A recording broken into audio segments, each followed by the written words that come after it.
Charaideo press ক্লাবৰ পঞ্চম বাৰ্ষিক প্ৰতিষ্ঠা দিৱস উদযাপন বৃদ্ধাশ্ৰমত ককা আইতাৰ সৈতে দিনজোৰা বিভিন্ন কাৰ্যসূচীৰে চৰাইদেউ প্ৰেছ ক্লাবৰ পঞ্চম বাৰ্ষিক প্ৰতিষ্ঠা দিৱস উদযাপন কৰে। 2 ছেপ্টেম্বৰত চৰাইদেউ প্ৰেছ ক্লাবৰ জন্মদিন উপলক্ষে ব্যতিক্ৰমীভাৱে উদযাপন কৰিলে প্ৰতিষ্ঠা দিৱস। চৰাইদেউ জিলাৰ সংবাদকৰ্মীসকলৰ এক অন্যতম মঞ্চ চৰাইদেউ প্ৰেছ ক্লাবৰ পঞ্চম বাৰ্ষিক প্ৰতিষ্ঠা দিৱস সোমবাৰে দিনজোৰা কাৰ্যসূচীৰে অনুষ্ঠিত হৈ যায়। উল্লেখযোগ্য যে গতানুগতিকতাৰ পৰিৱৰ্তে প্ৰেছ ক্লাবটোৰ এই বৰ্ষৰ প্ৰতিষ্ঠা দিৱসৰ দিনটো সমাজৰ লগতে নিজৰ আপোন ঘৰখনৰ সকলোৰে মৰম আদৰৰ পৰা বঞ্চিত উপেক্ষিত হৈ চৰাইদেউ জিলাৰ মথুৰাপুৰ মাজগাঁওস্থিত বৃদ্ধাশ্ৰমত আশ্ৰয় লৈ থকা বৃদ্ধাসকলৰ মাজত সংবাদকৰ্মীসকলে সুকীয়াকৈ উদযাপন কৰে প্ৰেছ ক্লাবৰ প্ৰতিষ্ঠা দিৱস। প্ৰতিষ্ঠা দিৱস উপলক্ষত সোমবাৰে পুৱা ক্লাবৰ সভাপতি ধ্ৰুৱজ্যোতি বৰুৱাই পতাকা উত্তোলন কৰাৰ পাছত সম্পাদক প্ৰণৱ বৰগোহাঁয়ে স্মৃতি তৰ্পণ আৰু আলিম আহমেদে বন্তি প্ৰজ্বলন কৰে। ইয়াৰ পিছত দিৱসৰ সৈতে সংগতি ৰাখি আয়োজন কৰা স্বাস্থ্য পৰীক্ষা আৰু সজাগতা সভাত সমল ব্যক্তি হিচাপে উপস্থিত থাকে যুগল বৰগোহাঁই আৰু ধৰণী দাস।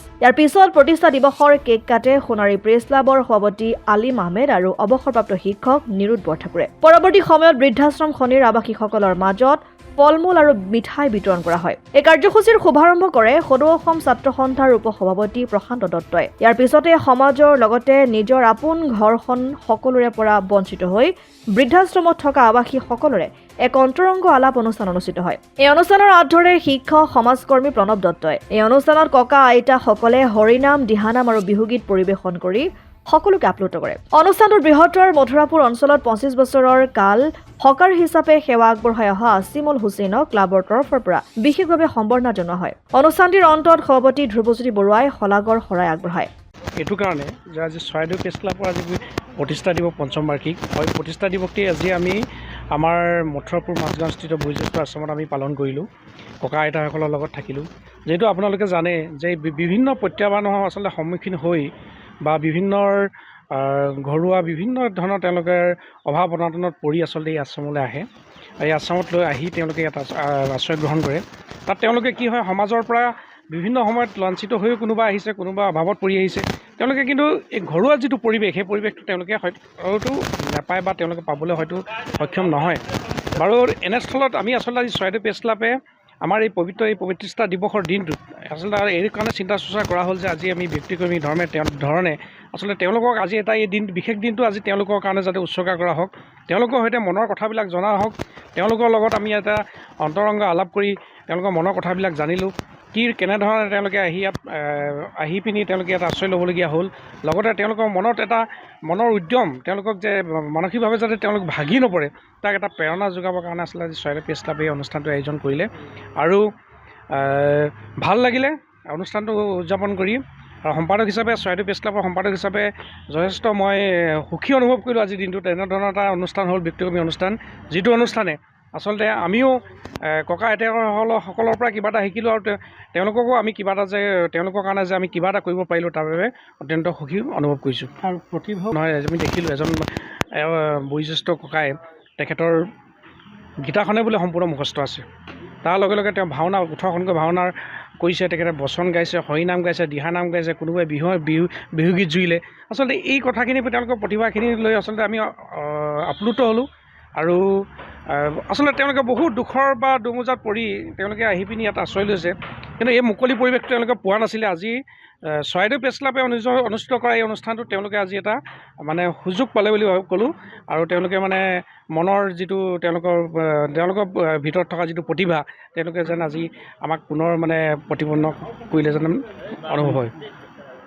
অঞ্চলৰ এটা অগ্ৰণী সাংবাদিক সংস্থা চৰাইদেউ প্ৰেছ ক্লাবৰ আজি পঞ্চম বাৰ্ষিক প্ৰতিষ্ঠা দিৱস আমি মথুৰাপুৰৰ মাজগাঁৱত থকা বয়োজ্যেষ্ঠ আশ্ৰমত আমাৰ প্ৰতিষ্ঠা দিৱসৰ আজি দিনজোৰা কাৰ্যসূচী অনুষ্ঠিত কৰিলোঁ।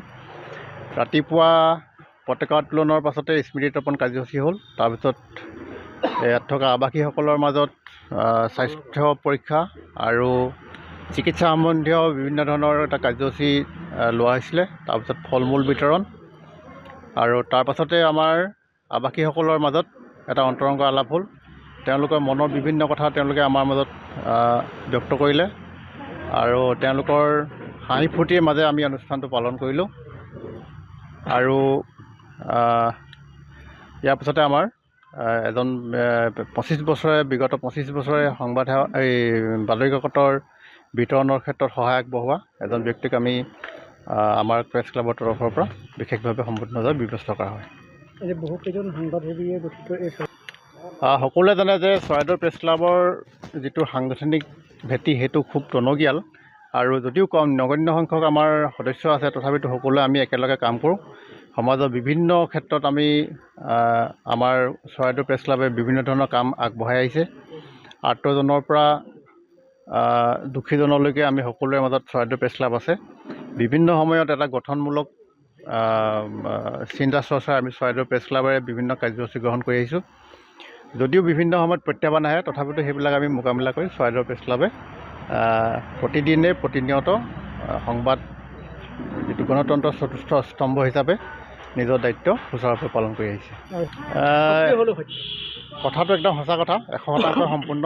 কাৰণ আমি বিভিন্নজনৰ খবৰ প্ৰতিনিয়ত লৈ থাকোঁ, কিন্তু সংবাদ ক্ষেত্ৰখনৰ লগত জড়িত প্ৰতিগৰাকী সাংবাদিকৰে বা সংবাদ কৰ্মীৰ বিভিন্ন ধৰণৰ সমস্যা আছে। তেওঁলোকৰ ঘৰুৱা সমস্যাৰ পৰা আদি কৰি বিভিন্ন ধৰণৰ সমস্যা থাকে। কিন্তু আমাৰ সমস্যাখিনি একাষৰীয়াকৈ থৈ আমি সদায় ৰাইজৰ যিখিনি সমস্যা সেইখিনি অগ্ৰাধিকাৰ দিওঁ আৰু আমাৰ সমস্যাবিলাক সদায় অন্ধকাৰতে অজ্ঞাতে থাকি যায়। কেৱল সাংবাদিকসকলে সেই কথাটো অনুভৱ কৰিব পাৰে। বাকী সাধাৰণ ৰাইজৰ সাংবাদিকসকলৰ আচল যিটো সমস্যা সেইটো তেওঁলোকে কোনোদিন অনুধাৱন কৰিবলৈ চেষ্টা নকৰা যেন আমাৰ। মথুৰাপুৰৰ পৰা ইছলাম আহমেদৰ ৰিপৰ্ট, অসম আদিত্য। NKS হুণ্ডাইলৈ স্বাগতম। নৰ্থ ইষ্টৰ প্ৰথম GDSI 2.0 ফিচাৰ্ছ ডিলাৰ হৈছে NKS হুণ্ডাই। অত্যাধুনিক সা সুবিধাৰে তৈয়াৰী মষ্ট আপডেটেড হুণ্ডাই ডিলাৰ এতিয়া ডিব্ৰুগড়ত। আমাৰ NKS হুণ্ডাই ডিলাৰত open sales consulted room, customer ৰুমৰ লগতে পুৰণি গাড়ীৰ এক্সচেঞ্জ ফেচিলিটিও ৰখা হৈছে। ইয়াত চেলছৰ লগতে ছাৰ্ভিচ ছেক্টৰৰ সুন্দৰ সুবিধা আছে। প্ৰয়োজনীয় সকলো এডভান্স টুলছ, হুইল বেলেন্সিং, এলাইনমেণ্টৰ অত্যাধুনিক machine, post hydraulic lift, fully trained পাৱাৰৰ লগতে nitrogen gas filling facility, fully automatic car ৱাছৰ ফেচিলিটিও আছে। লগতে NKS হুণ্ডাই ডিলাৰে কাষ্টমাৰসকলৰ সুবিধাৰ্থে মোবাইল ছাৰ্ভিচ ভেনৰো ব্যৱস্থা ৰাখিছে, য'ত হাইড্ৰলিক লিফ্ট, ৱাশ্বিং facility, wheel balancing, tyre pressure check কৰাৰ লগতে বহুখিনি সুবিধাই উপলব্ধ আছে। NKS হুণ্ডাইলৈ আহক আৰু সুবিধাসমূহ গ্ৰহণ কৰক।